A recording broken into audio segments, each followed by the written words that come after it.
مسجد حرام یعنی خانہ کعبہ سے مسجد اقصی یعنی بیت المقدس تک جس کے چاروں طرف ہم نے برکتیں رکھی ہیں لے گیا، تاکہ ہم اسے اپنی قدرت کی نشانیاں دکھائیں۔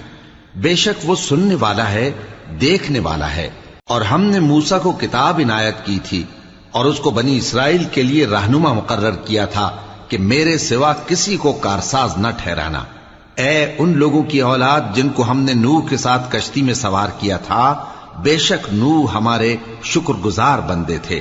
اور ہم نے کتاب میں بنی اسرائیل سے کہہ دیا تھا کہ تم زمین میں 2 دفعہ فساد مچاؤ گے اور بڑی سرکشی کرو گے۔ پس جب پہلے وعدے کا وقت آیا تو ہم نے اپنے سخت لڑائی لڑنے والے بندے تم پر مسلط کر دیے، اور وہ شہروں کے اندر پھیل گئے اور وہ وعدہ پورا ہو کر رہا۔